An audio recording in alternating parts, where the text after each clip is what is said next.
How's the value of cryptocurrency determined? In this video, I'm going to share with you how those determinations happen, what coins you need to be looking for and be on the lookout coming soon. Most of all, what are the experts saying?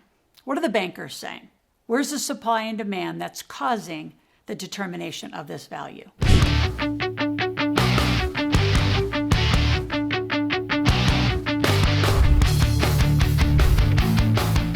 So today in the video, I'm going to go back to an interview. Kelly Korshak, again, genius friend, mentor, and founder, developer of the iFlip software. It's an AI-driven software, starts with an app, goes into a desktop for those of you that invest more, and he'll be doing smart portfolios that will actually do the trading and do the investing for you in digital currency. Currently, you can do that in the stock market. So we're going to head over to the interview with Kelly, and we're going to talk about supply and demand, because that is what's causing the value of a lot of these coins and tokens to accelerate. So Kelly, welcome back. Those of you watching, we are back with Kelly Korshak. Many videos that we are doing in cryptocurrency and other conversations about finance. So Kelly, welcome back. Always good to be with you, Laura. Great. So Kelly is the founder, and actually I'm going to call you the chief, what do I call you? Algorithm Chief Technology Officer. I am. You are the technology. You design amazing opportunities for those of you who are in the market and now in the crypto markets to stay, I'm going to say, safer and get pulled out before it crashes. The question I have that I really want to dig in with you is, how is the value of cryptocurrency determined? Very good question. Anybody that has taken economics understands one simple thing, that the price of all things is determined by supply and demand. Yeah. But supply and demand, just like Adam Smith's invisible hand, is always moving. It is a moving target. So let's look a little bit at the supply of it and the demand of it. And we'll go to Bitcoin because it's the unique example of where the supply is fixed. Other things do not have fixed supplies, but this is one unique feature, for example, of Bitcoin. Is Bitcoin the only coin that has really been given a limit, that it's only this much? There is a fixed It is the one coin that has a fixed design on how to get and own the very last coin. Other ones have limits as well. However, they haven't, their design of it allows for the expansion at a later date. So all of these cryptocurrencies were conceived by someone, and they have different rules. So just like a bond, when a bond is made, they'll say, hey, I will pay a 3% coupon over this period of time, and it's callable after 5 years. But if interest rates change this much, it's immediately callable. There's basically a thesis, a white paper that defines the way any cryptocurrency can exist and how it can exist and how it can evolve. Bitcoin is something kind of well known, and it has a fixed supply. And it's an easy one to concentrate on because for the example of supply and demand and setting the price, in other words, how do we know how these things are valued, is to say, okay, let's look at supply and demand. Well, demand, again, I'll go with supply first, on the supply first side of Bitcoin, and you'll see to everybody that it kind of translates to other coins as well. The supply in the case of Bitcoin is fixed, but it becomes incrementally harder to own the next coin, which means that it's not a linear function, that every subsequent coin that is mined will cost more, which forces the value up of all previous coins, because it's just another coin at the end of the day, no matter how much it cost you to mine it. Early on, a coin might be mined for $1. Now, it might literally, the cost of mining a coin might be $20,000 or $30,000.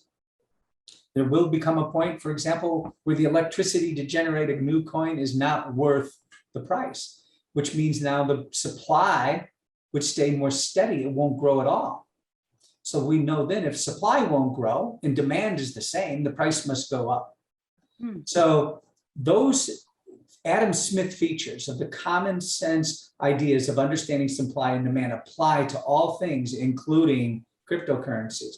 The demand, though, is more interesting because the demand for cryptocurrency in the beginning was, again, from a younger generation of people, the Gen Xers, the millennials, they Yeah. have a reason to demand this kind of coin because of their lack of faith in banks and in sovereigns. So we saw the millennials are generally the people that came out of school in 2008. They did their job, they went to school, they got their education, and they come out to no job. And so you can sense that there's a whole generation of people that distrust banks who were bailed out at that time, and the sovereigns, which means are the governments that allowed that to happen, that actually create our existing currencies like the dollar bill. So we have this huge, large generation of people, that's over 65 million of them, that have less faith in US or any kind of sovereign currency, which means they will gravitate to this kind of international currency that exists essentially on a phone, which is another unique feature about a younger generation of people, less patient, younger, more interested in something that is under their control than some banker or some sovereign. So we have two features here that I feel allow the advancement in price. Forget about anything else. The main reason prices will go up in Bitcoin is because you have this generation of people that will create future demand. Mm-hmm. And we have fixed supply. And even under the currencies that don't have fixed supplies, the demand of it will outstrip supply over time. This is another main feature that I think older people forget as to why it'll never be worthless. It will actually become worth much, much more, because they're forgetting that the people that say it's worthless are not the people they trust in the beginning. Yeah. So supply and demand determine the price, period.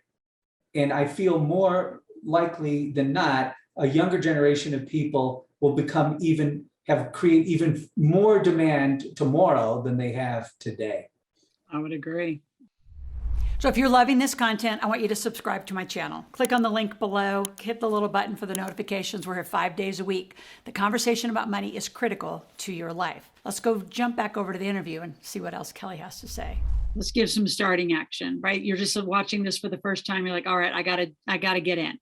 What would you tell someone? Obviously, come to iFlip. We're going to give you a link at the end of our broadcast to get a free app and get into what we're doing over at iFlip. But in the meantime, or if they want to do something on their own, where would they go? Well, on any platform, if you came to our platform right now, you wouldn't be able to buy Bitcoin, but you would be, which you will in the future. But there's a proxy for it in the market called the GBTC. It's basically an ETF that's designed, that only owns Bitcoin, for example. The first thing I would tell someone that wants to get involved in this market is this: go buy a little bit, go buy a $500 worth, $200 worth, $50 worth, buy something. Yeah. What will that do? It won't make you rich, but what it will do is force you to watch the market. As soon as you own something, you will nurture it and pay attention to it. If you do not own it, you will just pay attention to it every now and then. If you hear something on the news, or you hear a friend talk about it, and then you'll say, oh, really? Instead of the oh, really, or hearing in some vicarious way, it's better to own anything, just some. It's sort of why older people tell younger people, buy your first house. Yeah. Buy it, own it. You know, as soon as you own it, you'll take care of it.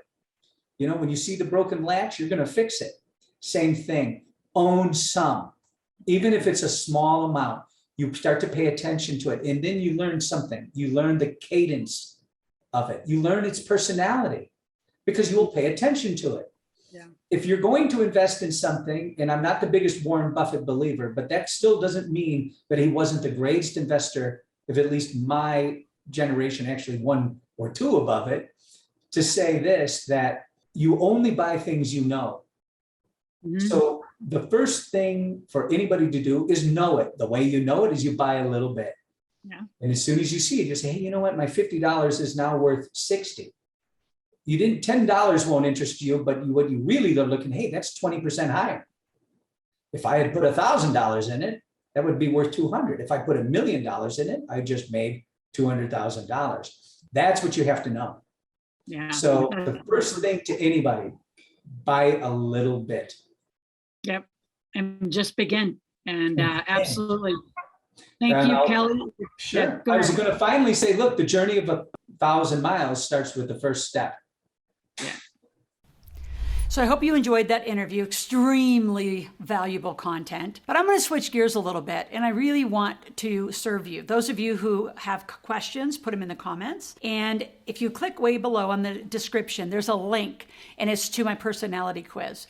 See, as we get into some of these conversations, especially those of you that are older, Gen Xers who haven't really gotten to cryptocurrency, definitely the baby boomers, it's critical that you match your style of getting into cryptocurrency, because I promise you, your millennial and Gen Z kids are going to be in it, and they're going to be in it deeply. So if you're the one that's generating the money, it's going to become a part of your generational wealth. I want you to take the quiz.